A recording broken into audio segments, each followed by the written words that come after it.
Hello! Magandang hapon! So, today is September 7. For today, magkakaroon ako ng survey. Yes, survey ko kung ang iyong tindahan ba is nakabukas. Yung nakabukas, I mean, is open si customer na papasok and siya mismo yung kukuha ng kanyang bibilhin. Or, yung tindahan nyo ba, mga kasari, is na may harang, yung may mga grills. So, hindi nakakapasok si customer sa tindahan. So, tayo mismo na tindera yung kumukuha ng kanilang mga binibili. Comment down kayo below kung bukas ba yung tindahan nyo sa mga customer or tulad ko na may grills pa rin may harang-harang pa rin yung tindahan ko. So, comment down below mga kasari para magkaalaman na kung ilang mga tindera ang may nakabukas na tindahan. Open ang kanilang tindahan, malayang nakakapasok ang mga customer. So, comment down kayo below, ha? So, for today's topic, yun nga yung pag-uusapan natin.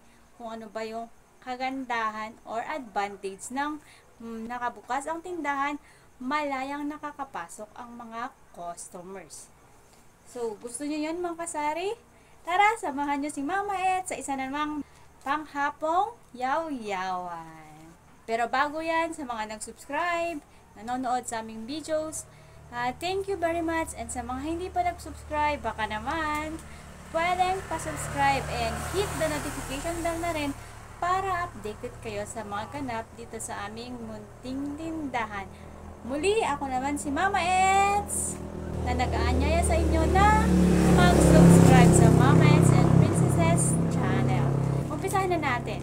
First natin titignan is ano nga ba yung advantage ng nakabukas na tindahan, yung walang harang-harang na mga grills. So, ano nga ba yung advantage ng ganong klase na tindahan?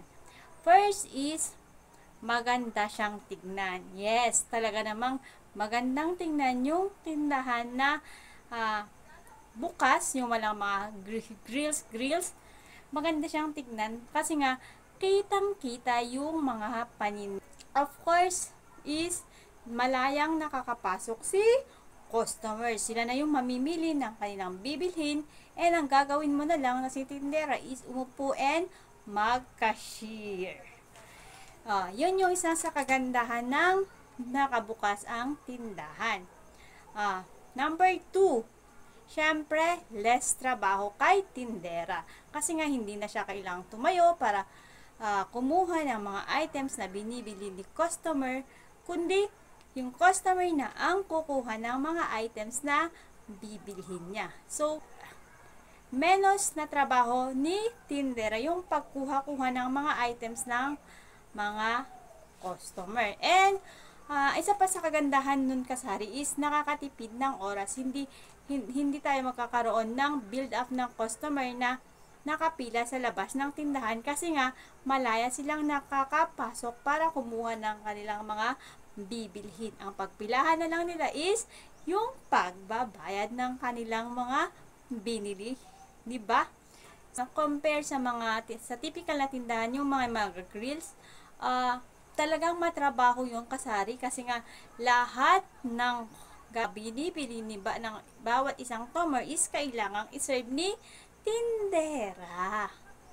Kung may advantage ang nakabukas, syempre, lahat naman ng bagay is may disadvantage. So, may disadvantage din yung nakabukas na yung tindahan natin. Yung open, yung malaya yung mga customer na nakakapasok sa tindahan, may disadvantage din. Number 1 is madali kang manakawan or masalisihan ng mga paninda. Yes. Kasi nga, kapag sila na yung nakakapasok, sila na yung kumukuha ng binibili nila is, ang tendency nun kasari is madali tayong manakawan. So, kapag ganong klase yung tindahan mo kasari, I suggest, invest sa mga alarms. Yes, yung mga pag may may kinukuha sila is tumutunog para naman ma-quote yung attention natin na meron na palang sumasalisi sa tindahan. And I suggest din na magkaroon tayo ng CCTV sa tindahan, lalo na kapag bukas yung tindahan natin, yung open yung tindahan natin sa mga mamimili. Yun yung disadvantage naman kapag malaya yung nakakapasok si Tomer, kasi nga sabi ko, madaling manakawan or may mga tendency pa na kapag nakabukas yung tindahan, may mga sari-sari store na madaling ma-hold up. Yes, sa mga news nakakapanood ako ng ganong sitwasyon. Yung parang if yung tindahan mo is parang 7-Eleven na sila yung kukuha ng kanilang mga binibili, may mga tendency na nagkakaroon ng na-hold up si tindera kasi nga nagpapanggap yung mga hold upper na customer. So, dito sa aming tindahan is ipapakita ko yung front ng aming tindahan. Close siya. Isa lang yung pang-abutan ng mga binibili ni customer. So, yung mga kasari, yung disadvantage and advantage ng open na yung tindahan natin. Naman tayo mga kasari dun sa close yung tindahan, yung may mga grills, isa lang yung abutan ng mga binibili ni Tomer. Ano nga ba yung advantage nun? First of course is iwas na manakawan, kasi nga may mga grills, so isa lang yung abutan ng paninda, so may iwasan natin na manakawan o masalisihan ng paninda. Kasi nga 'di ba, kapag nakabukas yung tindahan, maaaring mag-shoplift sila.